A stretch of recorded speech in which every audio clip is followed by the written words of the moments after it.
Hello guys, this is Shivaji Raje और एक बार आप सबके सामने फिर से हाजिर हो गया हूं मैं कुछ नया लेके, कुछ एक्साइटिंग लेके। इससे पहले दो वीडियोस आ चुकी हैं। पहली वीडियोस थी 5 things as a student you should have, और उसके अगली थी 5 things strong people do to get success in their career life. ठीक है, करियर लाइफ या जिस भी लाइफ की बात करें आप, तो उसमें ऐसी 5 चीजें वो क्या करते हैं, क्या अलग करते हैं नॉर्मल जनता से, जो मीडियोकर क्लास बोलते हैं जिसको, उससे अलग सक्सेस पाने के लिए। तो आज कुछ नया लेके आया हूं टॉकिंग टेक्स्ट बुक की तरफ से इस प्लेटफॉर्म पे। Talking textbook, living no child behind, ये हमारा मोटो है। हम क्या सोचते हैं, हमें ऐसा लगता है कि हर किसी बच्चे के लिए, हर किसी पेरेंट्स के लिए पॉसिबल नहीं है कि कोटा आके जो यहाँ की क्वालिटी एजुकेशन उसको पा सके। तो हम क्या करते हैं, हम यहाँ से, इस प्लेटफॉर्म से, हम उसके घर तक इस क्वालिटी एजुकेशन को पहुंचाते हैं। ठीक है, लिविंग नो चाइल्ड बिहाइंड का मतलब ये है कि किसी भी बच्चा किसी भी रीजन की वजह से क्वालिटी एजुकेशन से पीछे ना रहे। हम कोटा से इंडिया टीचिंग करते हैं, वो भी लाइव। ठीक है, लाइव का मीनिंग क्या है कि यूट्यूब पे लाइव वीडियोस आती हैं जिस पे आप कभी भी अपनी इच्छा के अनुसार, अपने कन्वीनियंस के अनुसार आप उनको देख सकते हैं। हम 6, 7, 8 के ओलंपियाड्स, एनटीएससी, एनएससी, जेएसपी आ रहे जैसे प्रीमियम एग्जाम्स की प्रिपरेशन और साथ ही साथ बोर्ड एग्जामिनेशन को भी कवर करके हम चलते हैं। आज क्या लेके आया हूं मैं, आज आप सबके सामने, जैसे हमारी दो दो अर्लियर वीडियोस थी, उसके बाद जैसे लास्ट वीडियो क्या थी, 5 थिंग्स स्ट्रॉन्ग पीपल डू। ठीक है, अब था उसको थोड़ा बच्चों से इतना रिलेटेबल नहीं था, स्टूडेंट से इतना रिलेटेबल नहीं था। अब मैंने इसको थोड़ा कॉन्टेक्स्ट में डाला है, कॉन्टेक्स्ट में फिट किया है कि बच्चे इस चीज से कैसे रिलेट कर सकते हैं। जो आपकी डेली लाइफ होती है, डेली रूटीन होता है, उसमें आप ऐसी क्या हैबिट्स होनी चाहिए आपके अंदर। ठीक है, as I earlier told you कि डिसिप्लिन आपका रिक्वायर्ड होता है किसी स्किल को एक्वायर करने के लिए, किसी हैबिट को अपनाने के लिए। तो ऐसी क्या हैबिट्स होती हैं जो एक एक टॉपर में होती हैं, एक जो सक्सेसफुल स्टूडेंट होते हैं। और यहां पर जो सबसे बड़ी चीज है ना समझने वाली, इस पूरी होल वीडियो का जो एक क्रिस्प है ना, वो ये है कि सबसे पहले अपने को ये समझना पड़ता है, सक्सेस कोई एक मोमेंट्री वो नहीं होता है कि एक अचीवमेंट हो गया तो हम सक्सेसफुल हो गए लाइफ में, कि यार लाइफ में वो एक मोमेंट था, वो एक अचीवमेंट था मेरा, तो आप इन अ होल सक्सेसफुल बोल दिया जाएगा। सक्सेस होना भी, सक्सेसफुल होना भी एक हैबिट होती है। क्योंकि बात ये कि आप देखिए, ये बात नहीं कि आपने जो ट्राई किया आप लाइफ उसमें सक्सीड कर गए। ठीक है, तो आप ये चीज ऑब्जर्व कीजिए ना कि जो सक्सेसफुल लोग होते हैं, जिसको सक्सेसफुल बोला जाता है, वो कंटिन्यूसली एफर्ट्स करते रहते हैं, फॉरवर्ड मूव करते रहते हैं। उनकी लाइफ में सक्सेस के बहुत सारे अचीवमेंट्स होते हैं, ऐसा नहीं कि एक अचीवमेंट होता है। तो सक्सेस भी एक काइंड ऑफ हैबिट ही होती है। तो आज मैं आपके सामने क्या लेके आया हूं, आज मैं ऐसी 5 हैबिट्स लेके आया हूं जो एक टॉपर के अंदर होती है। इसमें से मैक्सिमम एक पॉइंट में मेरे अंदर नहीं थी, जर्नी में 1-2 इसमें से एक्वायर की। ठीक है, कुछ नहीं एक्वायर कर पाई, तो इसलिए वो जो पोटेंशियल, आपका मैक्सिमम पोटेंशियल होता है ना, उसको रीच नहीं कर पाया, मैं तो नहीं कर पाया अपने जेई के पीरियड में। और मैं लेकिन उम्मीद ये करता हूं कि जो भी बच्चा अभी इसको देख रहा है, अगर आपके पास समय है, इतना एंथू है और इतने एम्बिशियस हो आप, तो इन 5 हैबिट्स को आप बहुत ध्यान से सुनिए, बहुत ध्यान से समझिए और ट्राई कीजिए कि ये 5 हैबिट्स आपके अंदर हों।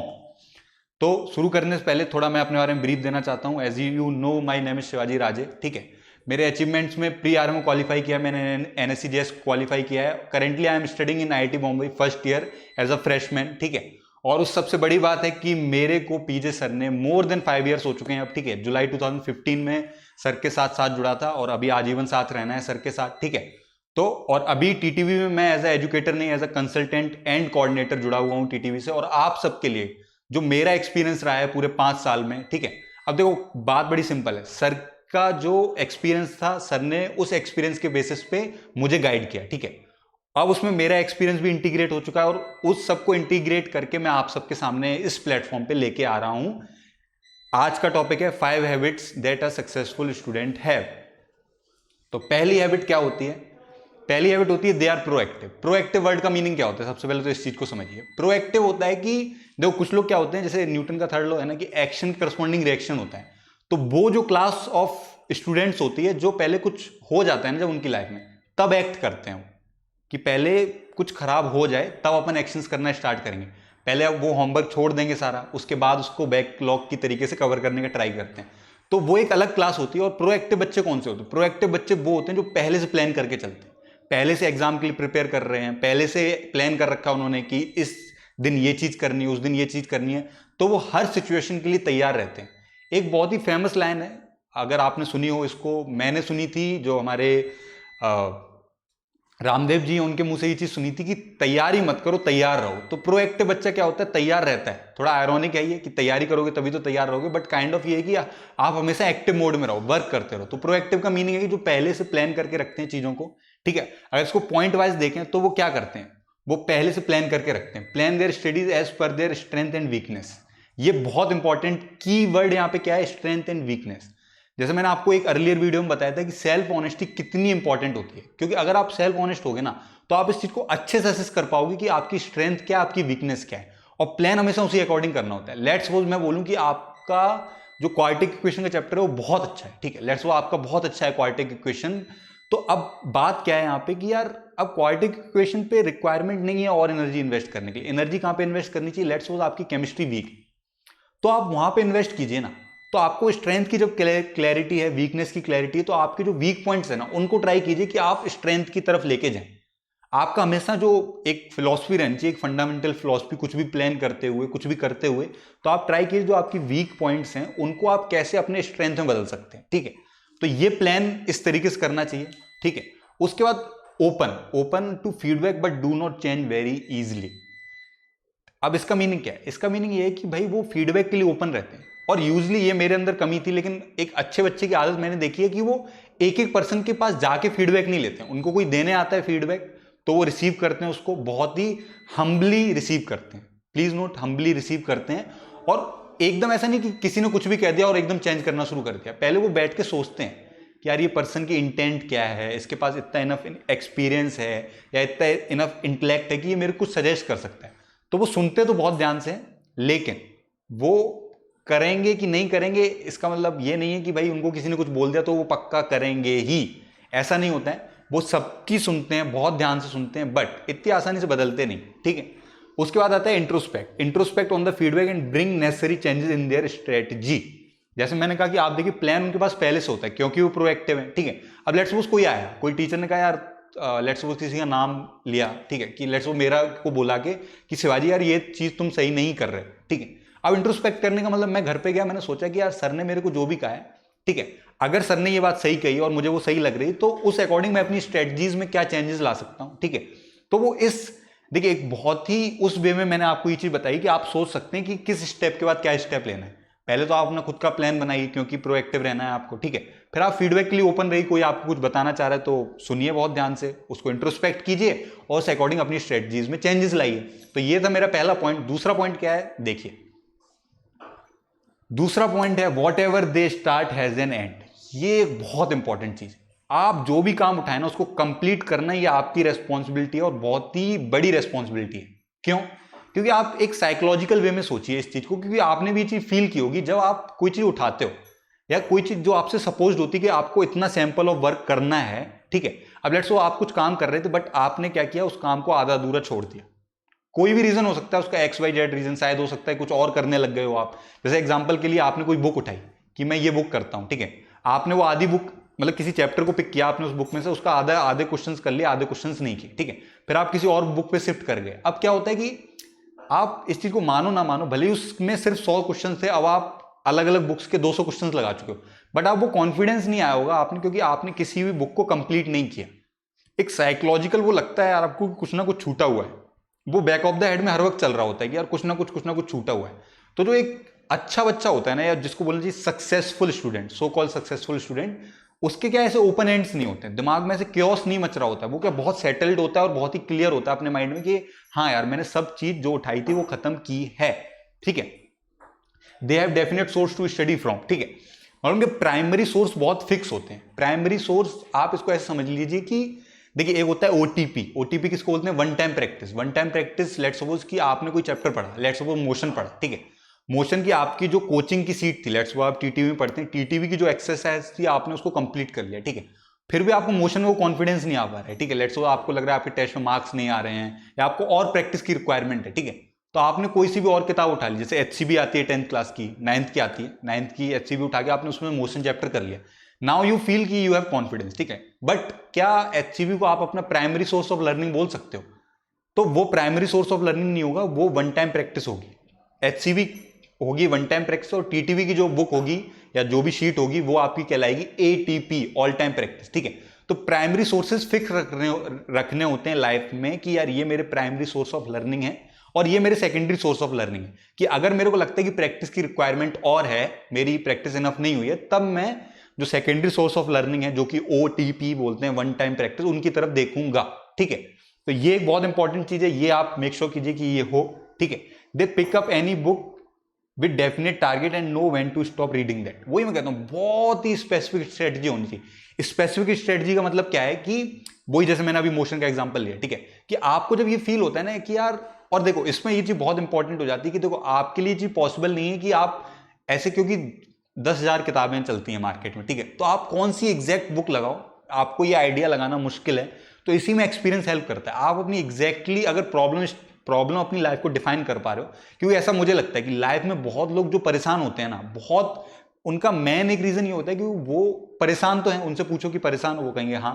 उनसे पूछो परेशानी किस बात की है, इसका आंसर नहीं होता है उनके पास, क्योंकि वो अपनी प्रॉब्लम को ही ढंग से नहीं रियलाइज कर पा रहे कि प्रॉब्लम एग्जैक्टली है क्या। तो अगर आप अपनी प्रॉब्लम को बहुत ही अच्छे से समझ पा रहे हो कि एग्जैक्टली ये प्रॉब्लम है, आप टीचर को बताइए, टीचर उसी अकॉर्डिंग आपको सजेस्ट करेगा कि एक काम करो बेटा, इस बुक को आप लगा लो, इस बुक से ही क्वेश्चन प्रैक्टिस कर लो और आपका वो सब सही हो जाएगा। ठीक है, तो they do not live open and in their studies. देखिए, जब मैंने पहले बताया था कि साइकोलॉजिकल वो होता है कि यार ओपन एंड्स नहीं होने चाहिए, हर चीज उठाओ और उसको खत्म करो। उठाना तभी जब खत्म करने का मादा रखते हो, ठीक है, वरना नहीं उठाने की जरूरत है। कुछ भी नहीं मन आ रहा, आज ये उठा लिया, कल वो उठा लिया, इससे कोई मैटर। ये वही वाली बात है कि भाई आपने हर डायरेक्शन में एफर्ट्स लगाए। आप वेक्टर आपने पढ़ा होगा, वेक्टर सोचिए, आप हर डायरेक्शन में एक एक वन वन का वेक्टर आपने अलाइन कर दिया, ऐसे 360 डिग्री में पूरे में फैला दिया आपने वेक्टर, अल्टीमेटली उनका सम कितना होगा? 0। तो इसलिए आप मेक श्योर कीजिए कि आप कुछ भी ना करो तो फिर विजन के साथ करो, कुछ उसके पीछे मोटिव होना चाहिए आपका, और आई होप वो पॉजिटिव रहे। ठीक है, उसके बाद आते हैं थर्ड टॉपिक पे, they believe in win win situation. Win win situation का मतलब क्या होता है, ये बहुत इंपॉर्टेंट है। विन विन सिचुएशन का सीधा मीनिंग है कि आप किसी के साथ डील नहीं बोलना चाहिए, डील एक बहुत गलत वर्ड होगा, लेकिन आप किसी के साथ ऐसी सिचुएशन क्रिएट करते हैं, आप किसी ऐसे पर्सन के साथ इंटरेक्ट करते हैं, एक रिलेशनशिप क्रिएट करते हैं जिसमें आपका भी फायदा है और उसका भी फायदा है।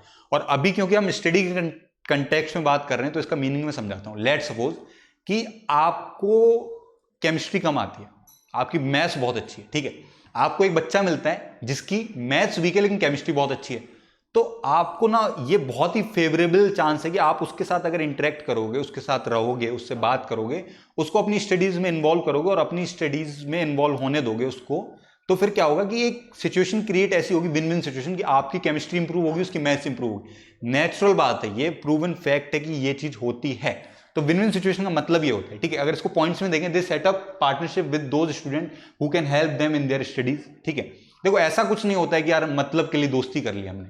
देखो हर रिलेशनशिप में गिव एंड टेक होता है, और अगर आप उसको मेंशन कर देते हो तो इसका मतलब ये नहीं कि आप खराब इंसान हो। अगर आप उसको कॉन्शियसली सोच रहे हो कि यार इस पर्सन से रिलेशनशिप क्रिएट करने से मेरा ये फायदा हो रहा है, तो इसमें कुछ गलत नहीं, क्योंकि आप भी उसके लाइफ में अल्टीमेटली कुछ ना कुछ प्रोवाइड कर रहे हो, ठीक है। तो ये हमेशा याद रखना, कोई इतना महान नहीं होता है, ठीक है। आप उसकी लाइफ में अगर कुछ प्रोवाइड कर रहे हो तभी आपने उसने आपको रखा हुआ है, मतलब आप उसकी लाइफ में कुछ ना कुछ वैल्यू प्रोवाइड कर रहे हो। तो आपका अगर ये असेसमेंट है ना कि वो पर्सन मेरी लाइफ में भी कुछ ना कुछ वैल्यू प्रोवाइड कर रहा है, तो ये बहुत इंपॉर्टेंट है, और मैं तो मानता हूं हर किसी को ये करना भी चाहिए, ठीक है। They do not become selfish and just think about them, they share their knowledge with others. ये बहुत इंपॉर्टेंट है, क्योंकि एक बहुत मिसकंसेप्शन रहता है कि हमको क्या लगता है जो हमारे पास नॉलेज है, जो हमारे पास एक्सपीरियंस है, गलतियों का एक्सपीरियंस है हमारे पास, ठीक है, वो हम अपने तक ही सीमित रखें, ठीक है। अब पॉइंट इज कि वो नहीं चाहते कि मेरे जो दोस्त हैं उन तक ये चीज पहुंचे।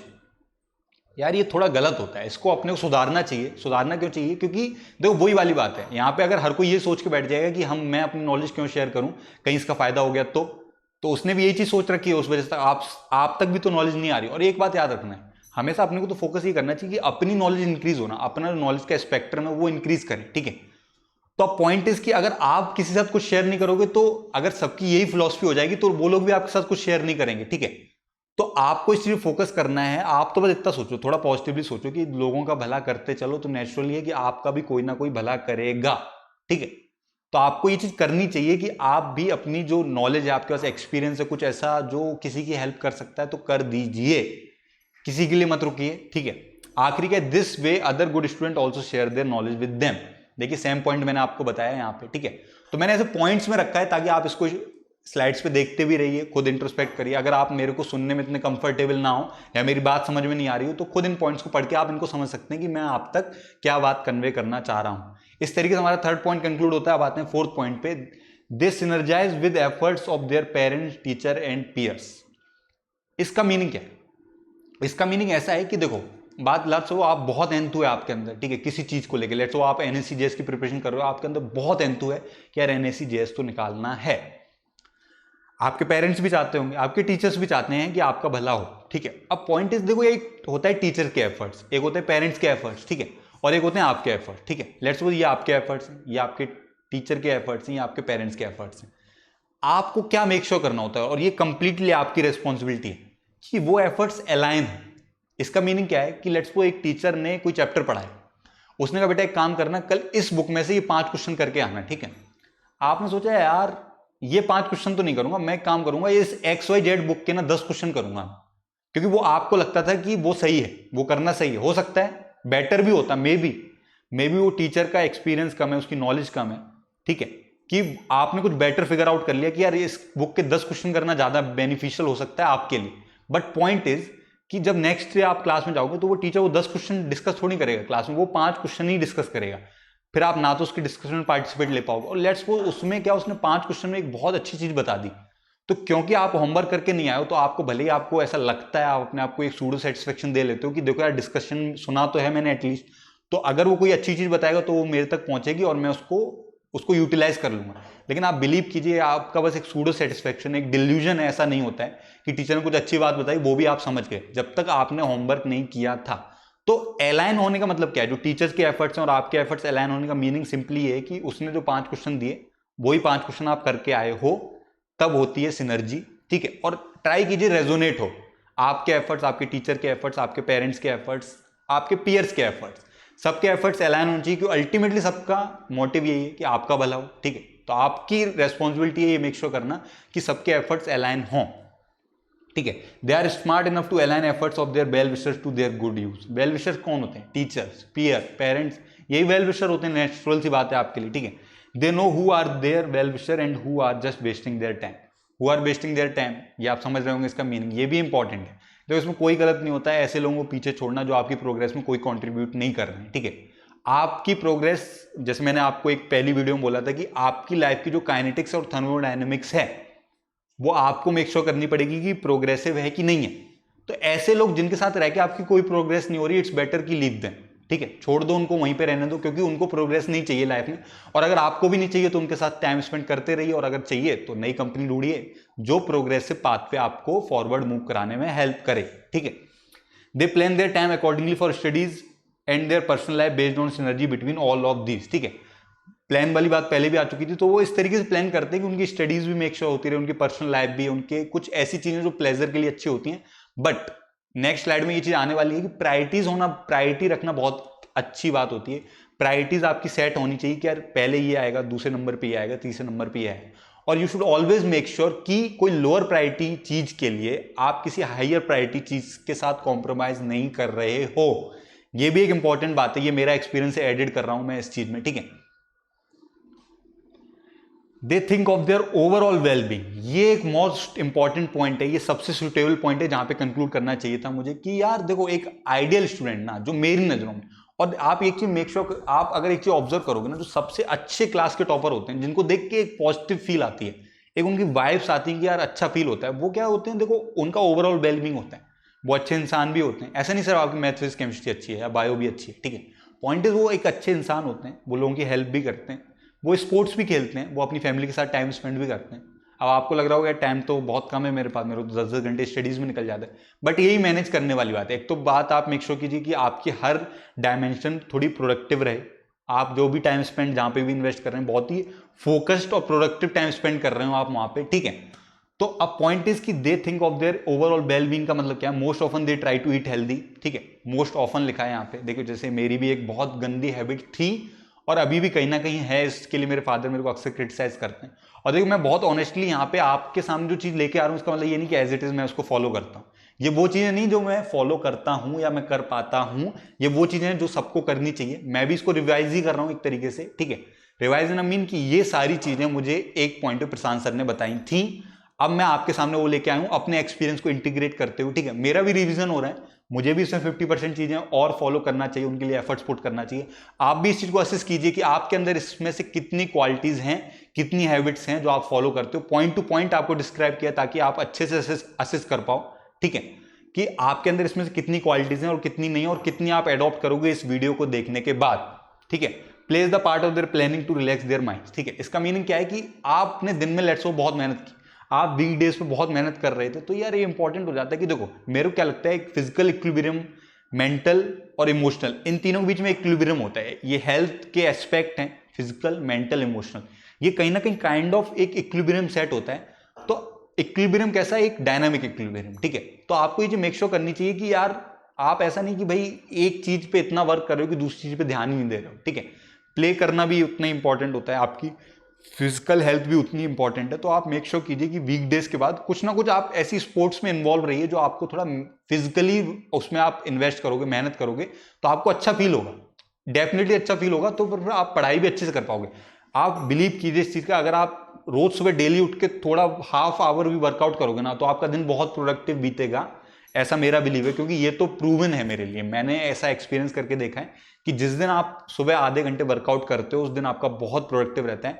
तो उसी तरीके से कुछ ना कुछ स्पोर्ट्स पिक कर लीजिए जो आपको अच्छा लगे, जो आपके लिए सुटेबल हो, जो आपके सराउंडिंग में रह के आप अच्छे से फॉलो कर सकते हो। ऐसे स्पोर्ट्स को पिक कर लो और उसको सिंसियरली फॉलो करो। ठीक है, they no smiling is the most important action of the day. ये लास्ट लाइन है इस स्लाइड्स की, इस 5 पॉइंट्स में। ठीक है, कि उनको पता है कि स्माइल करना बहुत इंपॉर्टेंट पार्ट है, बल्कि most important action of the day. चेहरा हमेशा मुस्कुराता रहे, आपको भी अच्छा लगेगा, आपके पेरेंट्स को भी अच्छा लगेगा, आपके टीचर्स को भी अच्छा लगेगा। और सोचिए, एक बार इमेजिन कीजिए ऐसा सिनेरियो जिसमें हर कोई स्माइल कर रहा है, हंस नहीं रहा है। लाफ करना अलग चीज होती है, स्माइल करना अलग चीज होती है। क्योंकि लाफ के तो बहुत सारे एस्पेक्ट हो सकते हैं। हो सकता हो आपको देख के हंस रहा हो, ठीक है, तो उसके तो काफी मीनिंग हो सकते हैं, बट स्माइल करना बहुत इंपॉर्टेंट होता है। तो एक ऐसा सिनेरियो इमेजिन कीजिए कि सब लोग स्माइल कर रहे हैं, आप इस वीडियो को देख के स्माइल कर रहे हो, क्या पता। ठीक है, तो उस सिनेरियो में देखिए ना कितना अच्छा लगेगा, कितना अच्छा फील होगा, हर कोई स्माइल कर रहा है। ठीक है, और एक चीज और यहां पे कंक्लूड करना चाहूंगा। ठीक है, कि यार देखो बात ऐसी ना कि यार आपको लगे ना कि जब तक लाइफ में सब कुछ परफेक्ट नहीं हो जाएगा तब तक मैं स्माइल नहीं कर सकता हूं। पता नहीं अपने आप को ऐसा होल्ड करके रखे हुए होते हैं कि जब तक मेरी लाइफ में सब कुछ परफेक्ट नहीं हो जाएगा तब तक मैं स्माइल नहीं करूंगा। नहीं, पहले आप स्माइल कीजिए, लाइफ में अल्टीमेटली सब कुछ परफेक्ट हो जाएगा। ठीक है, तो देयर इज अ बड़ा सिंपल फिलॉसफी ना, कि थिंग इज कि आपको अगर ऐसा लगता है ना कि लाइफ पहले परफेक्ट होगी फिर आप खुश होगे, तो आपको बहुत गलत कॉन्सेप्ट है। पहले आप खुश होगे तब आपकी लाइफ परफेक्ट बनेगी। ठीक है, इस चीज को समझिए। और इस फिलॉसफी के साथ, ये मेरी खुद की फिलॉसफी थी, इस फिलॉसफी के साथ आज का जो टॉपिक था हमारा 5 habits a successful student have, उस पर कंक्लूड करते हैं। ठीक है, टीटीवी के बारे में आपको थोड़ा बता दूं कि हम किस टाइप का कंटेंट या किस टाइप के प्रोग्राम्स आपको ऑफर करते हैं। जैसे फॉर एग्जांपल एक प्रोग्राम है 6th 7th 8th क्लास का ओलंपियाड फाउंडेशन कोर्स है, जो 9,000 रुपीज में आप तक मिलता है, जिसमें आपको कॉम्प्रिहेंसिव स्टडी मटेरियल, हम ऐसा दावा करते हैं कोटा का बेस्ट स्टडी मटेरियल दे रहे हैं हम आपको। Recorded and live classes bye TTV expert faculties, homework submission जैसा गूगल क्लासरूम पे, जिसपे आप अपना होमवर्क सबमिट कर सकते हो, क्विजेस देते हैं आपको, पीरियोडिक टेस्ट देते हैं। ठीक है, तो इस टाइप का सैंपल होता है। आप हमारी वेबसाइट www.talkingtextbook.in पर जाके ऐसे प्रोग्राम्स रिव्यू कर सकते हो, जो आपके लिए सुटेबल उसको ज्वाइन कर सकते हो। मेरा कोड SR लाइव यूज करके आपको 30% डिस्काउंट भी मिल सकता है। और ये आज की बात है, कल रहे ना रहे, तो इसको जितनी जल्दी यूटिलाइज कर लोगे उतना फायदा है। ठीक है, उसके बाद हमारी ये पेमेंट्स के ऑप्शन है, आप किसी भी तरीके से पेमेंट कर सकते हैं, यूपीआई स्कैन कर सकते हैं, credit card, debit card, net banking, wallets, जिस तरीके से आपकी इच्छा करे उस तरीके से आप पेमेंट कर सकते हैं, बट कैश ऑन डिलीवरी का ऑप्शन नहीं है इसमें। ठीक, और इस नोट के साथ आप सबसे विदा लेना चाहूंगा। थैंक्स अ लॉट, आपने इस पॉइंट तक इस वीडियो को देखा। ठीक है, और अगर आपको मेरा काम अच्छा लग रहा है, मेरी एक्सपीरियंसेस से आप रिलेट कर पा रहे हो, ठीक है, और आप मुझे फॉलो करना चाहते हो, तो ये मेरा टेलीग्राम का चैनल है शिवाय_IITB। इसको जब आप टेलीग्राम पे सर्च करोगे तो मेरा चैनल है, आप उससे जुड़ सकते हो, उसको सब्सक्राइब कर सकते हो और मेरे को आप फॉलो कर सकते हो। उस चैनल पे मैं सारी अपडेट्स, मेरी वीडियोस, जो भी मैं काम करता हूँ एजुकेशन से रिलेटेड या सोशल वर्क, उस पर अपलोड करता रहता हूँ। तो अगर आप चाहते हो मेरे से जुड़ना तो आप इस टेलीग्राम चैनल पे मेरे को फॉलो कर सकते हो। ऑन दिस नोट मैं सबसे विदा लेता हूँ। बहुत बहुत धन्यवाद, नमस्कार, जय हिंद।